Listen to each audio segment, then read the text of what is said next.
ಎಲ್ಲರಿಗೂ ನಮಸ್ಕಾರ. ನಮ್ಮದು SDMIT college, Shri Dharmasthala Manjunatha institution of technology. ಇವಾಗ ಹೇಳ್ತಿರೋದು ನಮ್ಮ ಕತೆ. 1ನೇ ಕ್ಲಾಸಿಂದ 5ನೇ ಕ್ಲಾಸ್ವರೆಗೂ ಇರೋ ಸ್ಕೂಲ್ ಲೈಫ್ ನೆನಪೇ ಇಲ್ಲ. 5ನೇ ಕ್ಲಾಸಿಂದ 10ನೇ ಕ್ಲಾಸ್ವರೆಗೂ ಇರೋ ಸ್ಕೂಲ್ ಲೈಫ್ ಮತ್ತೆ ಬರಲ್ಲ. ಫಸ್ಟ್ PU ಸೆಕೆಂಡ್ PU ಸರಿಯಾಗಿ ಹೊರಗಡೆ ಪ್ರಪಂಚನೇ ಗೊತ್ತಿಲ್ಲ. ಹೇಗೋ ಸೆಕೆಂಡ್ PU ಪಾಸ್ ಆಗಿಬಿಟ್ವಿ. ಇಂಜಿನಿಯರಿಂಗ್ ಮಾಡಬೇಕಂತನೂ ಡಿಸೈಡ್ ಮಾಡಿಬಿಟ್ಟಿದ್ದೀವಿ.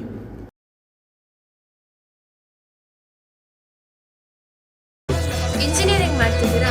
EC ಬ್ರಾಂಚ್ ತಗೊಳ್ಳಿ, ಅದು ಟ್ರೆಂಡಿಂಗಲ್ಲಿದೆ. EC tough, CS or IS ತಗೋ. ಸಿವಿಲ್ ಆರ್ ಮೆಕ್ ತಗೊಳ್ಳಿ, ಅದೇ ಬೆಸ್ಟ್. ಕಾಲೇಜ್ ಗೇಟಲ್ಲಿ ಫೇಲ್ ಆಗಿ ಬಂದವರ ಕಾಪಾಡೋ ಚೊಂಬೇಶ್ವರ. ಮಾರ್ಕ್ಸ್ ಕಾರ್ಡಿನಲ್ಲಿ 0 ರೌಂಡ್ ಆಗಿ ಕಾಣುವುದು. ಏನ್ ಮಾಡ್ಲಿ ಚೊಂಬೇಶ್ವರ. ಮಚ್ಚ, ಡ್ರಿಂಕ್ಸಲ್ಲಿರೋ ಬ್ರ್ಯಾಂಡ್ಗಿಂತ ಇಂಜಿನಿಯರಿಂಗಲ್ಲಿರೋ ಬ್ರಾಂಚೇ ಜಾಸ್ತಿ ಅಲ್ಲೋ. ದೊಡ್ಡ ಸೈಕಲ್ ಗೊತ್ತು, ಚಿಕ್ಕ ಸೈಕಲ್ ಗೊತ್ತು. ಇದ್ಯಾವುದು? C cycle, P cycle? ಯಾವನಿಗೆ ಗೊತ್ತು, ಬಾ ಹೋಗೋಣ. In cycle, we come across 6 subjects, where P refers to physics and C refers to chemistry. EC stands for electronics and communication. ಹೌದು, ಏನೀಗ? ಹೋಗೋ. ಹೆಡ್ಡಿಂಗ್ಗೆ ಗೊತ್ತಿಲ್ಲ, ಡೆಫಿನೇಷನ್ ಹೇಳಕ್ ಗೊತ್ತಲ್ಲ. ಫಸ್ಟ್ ಕ್ಲಾಸ್ ಏನೋ ಇಂಟ್ರೆಸ್ಟ್ ಆಗೇ ಇತ್ತು, ಆದರೆ ಸರ್ ಹೇಳಿದ್ ನೋಡಿ ಫುಲ್ ಶಾಕ್ ಆಗೋಯ್ತು. 4 ವರ್ಷ ಇಂಜಿನಿಯರಿಂಗ್ ಲೈಫ್, ಕಷ್ಟಪಟ್ಟು ಓದಿರೋ ಮುಗೀತು, ಲೈಫ್ ಸೆಟ್ಲ್. 10th ಲೈಫಲ್ಲಿ ಇಂಪಾರ್ಟೆಂಟ್. ಕಷ್ಟಪಟ್ಟು ಓದಿದ್ರೆ ಮುಗೀತು, ಲೈಫ್ ಸೆಟಲ್. ಸೆಕೆಂಡ್ PUC ಕಷ್ಟಪಟ್ಟು ಓದಿರೋ ಮುಗೀತು, ಲೈಫ್ ಸೆಟ್ಲ್. ಸೆಕೆಂಡ್ PU ಅಲ್ಲೂ ಇಷ್ಟೊಂದು ಟೆನ್ಷನ್ ತೊಗೊಂಡಿರಲಿಲ್ಲ, ಆದರೆ ಫಸ್ಟ್ ಇಂಟರ್ನಲ್ಸಲ್ಲಿ ತುಂಬ ಟೆನ್ಷನ್ ತೊಗೊಂಡ್ಬಿಟ್ಟ. ಹಲೋ ಅಮ್ಮ, ನೀನು ಏನು ಮಾಡ್ತಿದ್ಯಾ? ನಿನ್ಗೊಂದು ಗೊತ್ತಾ, ಇವತ್ತು ಇಂಟರ್ನಲ್ಸ್ ಆಯಿತು. ಫುಲ್ ಔಟ್ ಆಫ್ ಔಟ್, ಸಖತ್ತಾಗಿ ಬರ್ತಿದ್ದೀನಿ. ಆಯಿತಾ? ಏನು ಚೆನ್ನಾಗಿ ಬರ್ತಿದ್ದೀರೋ, 4 ಮಾರ್ಕ್ಸ್ ಕೂಡ ಬರ್ತಾ ಇಲ್ವಲ್ಲ.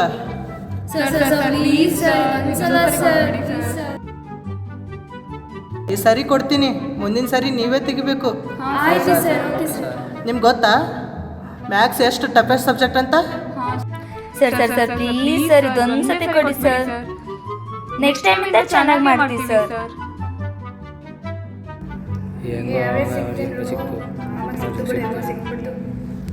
ಏನ ಆವ್ರೇಜ್ ಕೊಟ್ರೇನ್ರ? ಹಾಂ, ಕೊಟ್ರು. ಹೇಳಿರ್ಲಿಲ್ವಾ ಆವ್ರೇಜ್ ಕೊಟ್ಟೆ ಕೊಡ್ತಾರಂತ?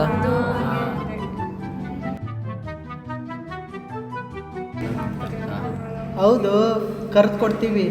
ಯಾಕಂದರೆ ಇಂಟರ್ನಲ್ಸಿಂದ ನಿಮ್ಮ ಲೈಫ್ ಹಾಳಾಗಬಾರ್ದಂತ ಅಷ್ಟೇ. ಬ್ರಾಂಚ್ ಎಂಟ್ರಿ ಆದಮೇಲೆ ಕಷ್ಟಪಡೋ ಸಬ್ಜೆಕ್ಟ್ ಇರ್ತವೆ ಅಂದ್ಕೊಂಡ್ವಿ, ಆದರೆ ಇಷ್ಟಪಡೋ ಹುಡುಗಿ ಇರ್ತವೆ ಅಂತ ಅಂದ್ಕೊಂಡಿರಲಿಲ್ಲ.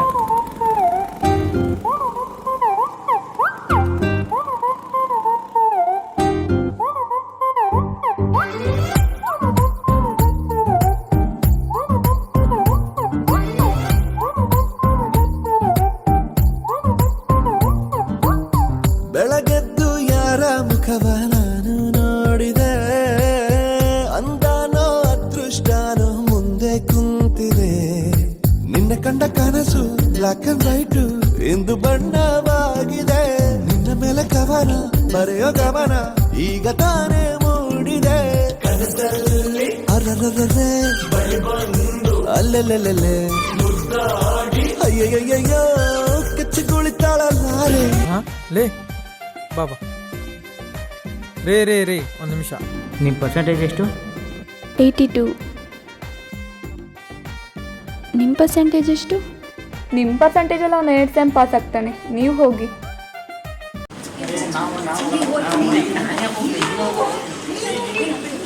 ಶಾಲೆಗಟ್ಟಿ ಮ್ಯಾಮ್, ಎಂತ ಬಂದಾಯ್ತಲ್ಲ, ಬನ್ನಿ.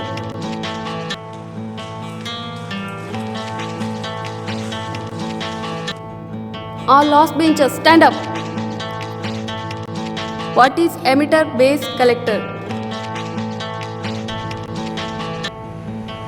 Emitter is base and base is... Oh, base is base, collector is collector. Girls, ನೀವು ಹೇಳಮ್ಮ. Emitter which emits the electron to the base. which can control number of electrons. Boys, get out of my class. ಯಾವಾಗಲೂ ನಮ್ಮ ಜೊತೆನೇ ಇರ್ತಾರೆ, ಯಾವಾಗ ಓದಿದ್ರೋ ಏನೋ. ಅದಕ್ಕೆ ಹೇಳೋದು ಈ ಹುಡುಗಿರನ್ನ ನಂಬಾರ್ದಂತ.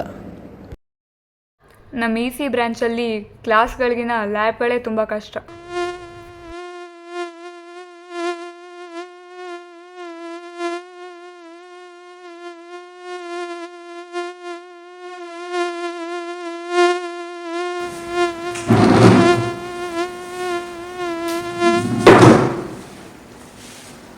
Okay, you can conduct the experiments now. And you 5 members, you can conduct the experiments. I think you are looking very talented.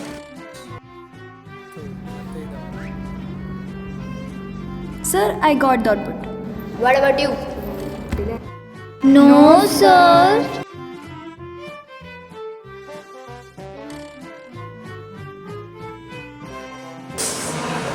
Get out of my class. ಜೀವನದಲ್ಲಿ ಫಸ್ಟ್ ಟೈಮ್ ಮ್ಯಾಮ್ ನಮಗೂ ಟ್ಯಾಲೆಂಟ್ ಇದೆ ಅಂತ ಹೇಳಿದ್ರು. ಹೌದು ಮಚ್ಚ.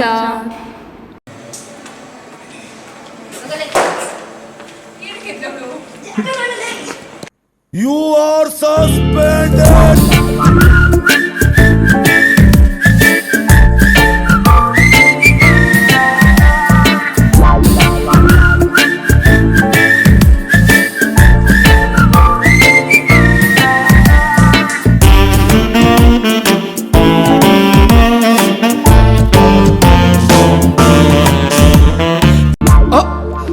ಆ suspend ಆಗಿರೋ 6 ಜನ ನೀವೇನಾ? ಸತ್ತಿರ್ಬೋಕಿ ಜೀವನ ನಮ್ಮದಲ್ಲ ಖಾಲಿ ಕೂತು ಬೋರಾಗಿದೆ ಬಾರಿಗೆ ಪರಾರಿ ಆಗುವ ಪೋರರಲ್ಲ ದಾರಿ ಬೇರೇನು ಕಾಣದಾಗಿದೆ ಕಾಲೇಜಿನ ಲಾಸ್ಟ್ ಬೆಂಚು ಬೀದಿಗೆ ಬಿದ್ದರೆ ನಮ್ಗೇನು ಇಲ್ಲ ಸ್ವಾಮಿ ಅವರ ಕೀರ್ತಿಗೇನೆ ತೊಂದರೆ. ರೀ ಐ ಲವ್ ಯು ರೀ. ಟ್ರಾನ್ಸಿಸ್ಟರಲ್ಲಿ ಎಮಿಟರ್ ಬೇಸ್ ಕಲೆಕ್ಟರ್ ಎಲ್ಲಿರುತ್ತೆ ಅಂತ ಗೊತ್ತಿಲ್ಲ. ಲವ್ ಅಂತೆ, ಲವ್. ಹೋಗೋ. ಗರ್ಭಕೋಶದಲ್ಲೇ ನಾನು ಕೃಷ್ಣವಾಣಿ ಕೇಳಿದೆ ಚಕ್ರವ್ಯೂಹ ಭೇದಿಸೋದು ಒಂದಿದೆ ರಾಮ ಸೇತುವೆ ಇಂದು ನಾನು ಪುನಃ ಕಟ್ಟುವೆ. ಮಚ್ಚ ನೀರೇ ಇಲ್ವಲ್ಲ, ಸೇತುವೆ ಕಟ್ಟಕ್ಕೆ ನೀರು ಹಾಕೋಬೇಕು. Beautiful point. ರಾಮ ಸೇತುವೆ ಇಂದು ನಾನು ಪುನಃ ಕಟ್ಟುವೆ ಕಪಿ ಸೇನೆಯು ನನ್ನದೊಂದಿದೆ ಮಾಡಲು ಕೆಲಸ ನೂರಾರಿದೆ ಸಾಗುವ ದಾರಿ ದೂರ ಆದರೆ ನಮಗೆ ಟೈಮ್ ಎಲ್ಲಿದೆ ಕಾಲವೇ ಮೋಸಗಾರ ಹೆಗಲ ಮೇಲೆ ತೂಕ ಭಾರವಾಗಿದೆ ಸ್ವಲ್ಪ ಶೇರು ಮಾಡಲೇ. ಯಾಕ್ರೋ ಇಷ್ಟೆಲ್ಲ ಬುಕ್ಕು? ಓದೋಕೆ ಸರ್. ನೀವು ಓದ್ತೀರೇನ್ರೋ? ಸತ್ತಿರ್ಬೋಕಿ ಜೀವನ ನಮ್ಮದಲ್ಲ ಖಾಲಿ ಕೂತು ಬೋರಾಗಿದೆ ಬಾರಿಗೆ ಪರಾರಿ ಆಗುವ ಪೋರರಲ್ಲ ದಾರಿ ಬೇರೇನು ಕಾಣದಾಗಿದೆ. ಏನೋ ಮಗ ಏನಾಯ್ತು ಮಗ? ಎಕ್ಸಾಮ್ ಫೀಸ್ ಕಟ್ಟಕ್ಕೆ ದುಡ್ಡೇ ಇಲ್ಲ ಮಗ. ಅಷ್ಟೇ ತಾನೇ, ತಗೋ ಮಗ. 826 ಮಗ ಬರೀ ಫ್ರೆಂಡ್ಸ್ ಅಂದರೆ ನೋಟ್ ಶೇರ್ ಮಾಡೋದಲ್ಲ ಕಣೋ, ಕಷ್ಟ ಬಂದಾಗ ಹೆಲ್ಪ್ ಮಾಡಬೇಕು.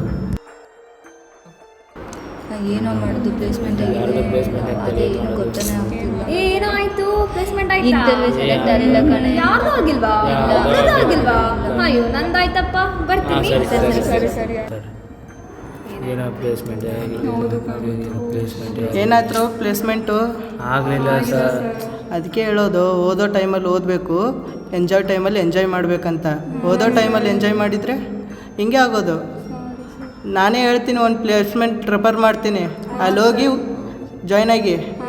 ಆಯಿತು, ಚೆನ್ನಾಗಿರಿ, ಹೋಗಿ, ಒಳ್ಳೆಯದಾಗಲಿ. 10th ಪಾಸ್ ಆದಾಗ ಹ್ಯಾಪಿಯಾಗಿದ್ದೆ, PUC ಪಾಸ್ ಆದಾಗಲೂ ತುಂಬ ಹ್ಯಾಪಿಯಾಗಿದ್ದೆ. ಆದರೆ ಏನೋ ಗೊತ್ತಿಲ್ಲ, ಈ ಇಂಜಿನಿಯರಿಂಗ್ ಮುಗಿಯೋಕ್ಕೆ ಇನ್ನೂ ತುಂಬ ಟೈಮ್ ಇದೆ. ಆದರೆ ಆಗಲೇ ಕಣ್ಣಲ್ಲಿ ಲೈಟಾಗಿ ಪಾನಿ, ಎದೆಯಲ್ಲಿ ಹೆವಿ ಪೇಯ್ನು. ಬೇಗ ಇಂಟರ್ನಲ್ಸ್ ಮುಗಿಸ್ಬೇಕು, ಸೆಮ್ ಮುಗಿಸ್ಬೇಕು ಅಂತ ಅಂದ್ಕೊಂಡಿದ್ವಿ. ಬಟ್ ಬೇಗ ಕಾಲೇಜ್ ಮುಗಿಸ್ಬೇಕು ಅಂತ ಅಂದ್ಕೊಂಡಿರಲಿಲ್ಲ. ಈ 4 ವರ್ಷ ಈ ಕ್ಯಾಂಪಸ್ಸೇ ನಮಗೆ ಊರಾಗಿತ್ತು, ಈ ಕಾಲೇಜೇ ನಮಗೆ ಮನೆ ಆಗಿತ್ತು, ಕ್ಲಾಸ್ ರೂಮ್ ಆಗಿತ್ತು. ಟೀಚರ್ಸ್ ನಮಗೆ ಪೇರೆಂಟ್ಸ್ ಆಗಿದ್ದರು, ಫ್ರೆಂಡ್ಸ್ ನಮಗೆ ಎಲ್ಲ ಆಗಿದ್ದರು. ಲೆಕ್ಚರ್ಸ್ ನಮಗೆ ಒಂದೊಳ್ಳೆ ಲೈಫ್ ಕೊಟ್ಟರು, ಫ್ರೆಂಡ್ಸು ಒಂದೊಳ್ಳೆ ಫೀಲಿಂಗ್ಸ್ ಕೊಟ್ಟರು. HOD ಸರ್ ನಮಗೆ ಕಾಲೇಜ್ ಮುಗಿಯೋವರೆಗೂ ಸಪೋರ್ಟ್ ಕೊಟ್ಟರು.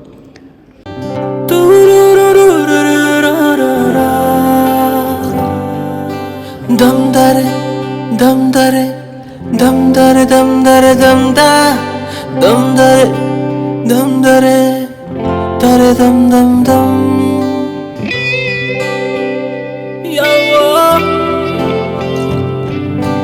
ಕಥೆಯೊಂದ ಹೇಳಿದೆ ಬರಿ ಗುರುತುಗಳೇ ಕಾಲೇಜಲ್ಲಿ ಕ್ಲಾಸ್ ರೂಮಿನ ಬೆಂಚಲಿ ಕಾರಿಡಾರ್ ವಾಲಲಿ